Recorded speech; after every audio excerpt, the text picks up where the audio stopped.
দা Bengali টিউশনে তোমাদের সকলকে স্বাগত। আমি শুভময়। আজ তোমাদের অলংকার নিয়ে সামান্য আলোচনা করব। তাহলে চলো অলংকার নিয়ে আমরা সামান্য আলোচনা শুরু করি। দেখো, প্রথমে বলি বামন। বামন বলেছিলেন কাব্যং গ্রাহ্যম অলংকারাৎ। অলংকার সম্বন্ধে এই যে উক্তিটি, এটি হলো অলংকারের বিষয়বস্তু, মানে এটি দিয়েই আমরা অলংকার আলোচনা শুরু করব। তাই আমরা বলতে পারি কাব্যদেহের যে সমস্ত উপাদান কাব্যের দেহের সৌন্দর্য বৃদ্ধি করে ও পাঠককে রসের উৎকর্ষ দেয়, তাকেই আমরা বলতে পারবো অলংকার। অলংকার কথার অর্থ হলো গয়না। তোমরা অনেকেই বলে থাকো অলংকার। তো অলংকারের অর্থ কি তাহলে? অলংকার শব্দের অর্থ হলো গয়না। দেখো, একজন সাধারণ মানুষ গয়না পরলে তাকে যেমন সুন্দর দেখায়, তেমনি অলংকার সম্বন্ধে আমরা বলতে পারি যা ভূষিত করে তাই হলো অলংকার। অর্থাৎ অলংকার হলো সেই জিনিস যা অন্য কাউকে ভূষিত করে সুন্দর করে তোলে। শুধু সুন্দর নয়, তাকে আকর্ষণীয় করে তোলে এই অলংকার। একটি ছোট্ট উদাহরণ দিই, তাহলে তোমরা অলংকার সম্বন্ধে বুঝতে পারবে। ধরে নাও একটি মেয়ে সাধারণ দিনে একটি সাধারণ শাড়ি পরে আমাদের সামনে যদি বসে থাকে, তাহলে সেই মেয়েটিকে আমাদের সাধারণ নারী হিসাবেই মনে হবে। কিন্তু সেই মেয়েটি যদি তার বিয়ের দিনে অলংকার পরে সুন্দর শাড়ি পরে আমাদের সামনে বসে থাকে, তখন সে বিয়েবাড়ির একমাত্র লক্ষ্যস্থল হয়ে দাঁড়ায়। কারণ সেই মেয়েটি তখন অলংকার বা ভূষণাদি পরে থাকে, যেমন মনে করো হার, দুল, বালা, নোলক ইত্যাদি বিভিন্ন গয়না।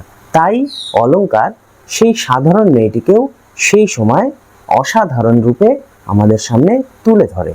যাই হোক, আমি উদাহরণটুকু দিয়ে এটাই বোঝাতে চাইছি যে একটি মেয়ে যখন অলংকার পরবে, সেই সাধারণ মেয়েটিকেও আমাদের সামনে অলংকার অসাধারণ হিসাবে তুলে ধরে। তেমনি মনে করো আমরা একটি ছোট্ট কথাকেও যদি অলংকার পরাই, সেই কথাটি আমাদের সামনে অপূর্ব সুন্দর হয়ে ওঠে।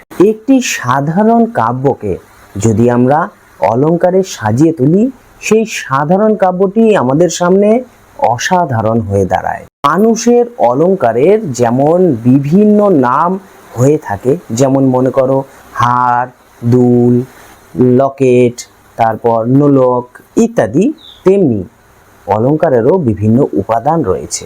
সেই উপাদানগুলি হলো, মানে বলতে চাইছি এটাই যে অলংকারেরও বিভিন্ন নাম আছে।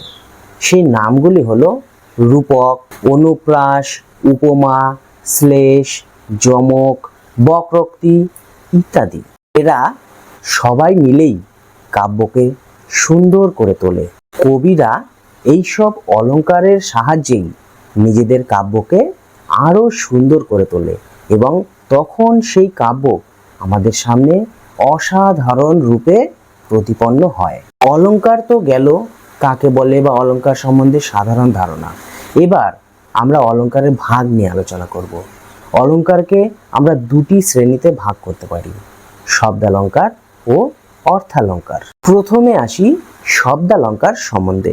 শব্দের ধ্বনি সামনে যে অলংকার সৃষ্টি হয় তাকেই আমরা বলতে পারি শব্দালংকার। এই অলংকার শব্দ ও ধ্বনি নিয়েই গড়ে ওঠে। এই শব্দালংকারকে আমরা 5 ভাগে ভাগ করতে পারি। সেগুলি হলো অনুপ্রাস, যমক, শ্লেষ, বক্রোক্তি ও পুনরুক্ত বদাভাস। একটি বর্ণ বা একগুচ্ছ বর্ণ বারবার ব্যবহৃত হয়ে যে অলংকারের সৃষ্টি হয় তাকেই আমরা বলবো অনুপ্রাস অলংকার। যেমন যেমন গুরু গুরু মেঘ গুমরি গুমরি গরজে গগনে গগনে। এটা হলো অনুপ্রাস অলংকারের একটি উদাহরণ। এই অনুপ্রাস অলংকারকে আবার 5 ভাগে ভাগ করা যায়। সেগুলি হলো অন্তানুপ্রাস, বৃত্তানুপ্রাস, ছেকানুপ্রাস, শ্রুত্যনুপ্রাস ও লাটানুপ্রাস। এটা হলো অনুপ্রাস অলঙ্কারের সম্বন্ধে সামান্য আলোচনা। এবার আমরা যমক নিয়ে আলোচনা করব। দেখো যমক কাকে বলে আগে সেটা বলে নেই।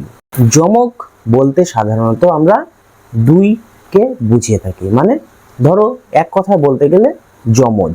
তাই বলা যায় একটি শব্দ বা একই রকম উচ্চারিত শব্দ যদি দুইবার বা তারও বেশিবার পৃথক পৃথক অর্থে যদি ব্যবহৃত হয় তবেই তাকে আমরা যমক বলতে পারি। এই যমক চার প্রকারের হয়ে থাকে: আদ্য যমক, মধ্য যমক, অন্ত যমক ও সর্বযমক। এটা হলো যমক নিয়ে আলোচনা। এবার আমরা শ্লেষ নিয়ে আলোচনা করব। যখন একটি শব্দ একবার মাত্র ব্যবহৃত হয় অথচ ভিন্ন ভিন্ন অর্থ প্রকাশ করে তখন তাকে আমরা বলে থাকব শ্লেষ অলঙ্কার। এই শ্লেষ অলঙ্কার দুই রকমের হয়ে থাকে: সভঙ্গ অলঙ্কার এবং অভঙ্গ অলঙ্কার। এর পরে আমরা বক্রোক্তি অলঙ্কার নিয়ে আলোচনা করব। বক্রোক্তি কথার অর্থ হলো বাঁকা কথা। কোনো কথা যখন আমরা সোজাসুজি না বলে কায়দা করে একটু ঘুরিয়ে বলি তখন সেই অলঙ্কারকে আমরা বলবো বক্রোক্তি অলঙ্কার। এই কথাটি বা এই অলঙ্কারটি প্রকাশ পায় প্রশ্ন করে বা কোনো বিবৃতি দিয়ে। বক্রোক্তি অলঙ্কারকে দুই ভাগে ভাগ করা যায়: কাকু বক্রোক্তি অলঙ্কার ও শ্লেষ বক্রোক্তি অলঙ্কার। এর পরে আমরা পুনরুক্ত বদাভাস, এই যে অলঙ্কারটি রয়েছে সেটি নিয়ে আলোচনা করব। কোনো বাক্যে একই অর্থে একের বেশি শব্দ যখন বিভিন্ন রূপে ব্যবহৃত হয়েছে বলে মনে হয় কিন্তু একটু মন দিলেই দেখা যায় যে তারা একই অর্থে ব্যবহৃত হয়নি, তাহলে যে অলঙ্কার হয় তাকে আমরা বলতে পারবো পুনরুক্ত বদাভাস অলঙ্কার। দেখো এগুলো যে আলোচনা করলাম এতক্ষণ, এগুলো সবই ছিল শব্দালঙ্কার। এবার আমরা অর্থালঙ্কার নিয়ে আলোচনা শুরু করব। যে অলঙ্কার অর্থের আশ্রয়েই সৃষ্টি হয়েছে বা বলা যেতে পারে অর্থের ওপরেই যে অলঙ্কার নির্ভরশীল তাকেই বলবো আমরা অর্থালঙ্কার। যে শব্দে অর্থালঙ্কার গড়ে ওঠে সেখানে ধ্বনি সুষমার প্রয়োজন নেই, সেখানে শব্দের অন্তরঙ্গ অর্থই মূলত প্রাধান্য পেয়ে থাকে। অর্থালঙ্কার সাধারণত 5 প্রকারের হয়ে থাকে: সাদৃশ্যমূলক, বিরোধমূলক, গুণার্থমূলক, শৃঙ্খলামূলক ও ন্যায়মূলক অলঙ্কার। প্রথমে আমরা সাদৃশ্যমূলক অলঙ্কার নিয়ে একটু আলোচনা করব। দুটি বিসদৃশ্য বস্তুর মধ্যে সাদৃশ্য দেখিয়ে যে অলঙ্কার সৃষ্টি হয় তাকেই আমরা বলতে পারবো সাদৃশ্যমূলক অলঙ্কার। সাদৃশ্যমূলক যে অলঙ্কার রয়েছে তা অনেক ভাগে বিভক্ত। সেই ভাগগুলি হলো উপমা, রূপক, উৎপ্রেক্ষা, সন্দেহ, নিশ্চয়, ব্যতিরেক, অপহূতি, অতিশয়োক্তি, নিদর্শনা ইত্যাদি। এর পরে আমরা বিরোধমূলক অলঙ্কার নিয়ে আলোচনা করব। দুটি বস্তুর মধ্যে আপাত বিরোধ নিয়ে যে অলঙ্কার সৃষ্টি হয় তাকেই বলে থাকবো বিরোধমূলক অলঙ্কার। এই বিরোধমূলক অলঙ্কারকে আমরা 5 ভাগে ভাগ করতে পারি।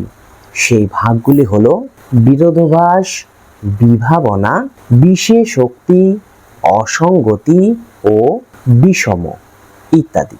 এর পরে আমরা গুণার্থমূলক বা প্রতীতিমূলক যে অলঙ্কার রয়েছে তা নিয়ে আলোচনা করব। দেখো এই অলঙ্কার সাধারণত প্রতীতিমূলক হয়ে থাকে। এই অলঙ্কারকে আমরা 4 ভাগে ভাগ করতে পারি। সেই ভাগগুলি হলো ব্যজস্তুতি, অপ্রস্তুত, প্রশংসা, অর্থান্তর, নাশ ও স্বভাবোক্তি। এর পরে আমরা শৃঙ্খলামূলক অলংকার নিয়ে দেখে নেব। এই শৃঙ্খলামূলক অলংকারকে আমরা 3 ভাগে ভাগ করতে পারি। সেই 3টি ভাগ হলো যথাক্রমে কারণমালা, একাবলি, সার অলংকার। এরপরে আমরা শেষ যে অলংকারটি দেখে নেব সেটি হলো ন্যায়মূলক অলংকার। এই ন্যায়মূলক অলংকারটি 2টি ভাগে বিভক্ত, সেগুলি হলো কাব্যলিঙ্গ ও অর্থাপত্তি। দেখো, মূলত এটিই ছিল আমাদের অর্থালঙ্কার নিয়ে আলোচনা। তাহলে আমি প্রথমে শব্দালঙ্কার নিয়ে আলোচনা করলাম, তারপর অর্থালঙ্কার নিয়ে আলোচনা করলাম। যাই হোক, এই ভিডিওতে আমরা অলংকার নিয়ে এটুকুই আলোচনা করব। এর আগে আমি অনেকগুলি অলংকার নিয়ে ভিডিও প্রশ্ন উত্তর আলোচনা করেছি। এটি অলংকারের একটু সাধারণ আলোচনা থাকলো। যাই হোক, আজকের ভিডিওটি এটুকুই। দেখা হবে খুব তাড়াতাড়ি।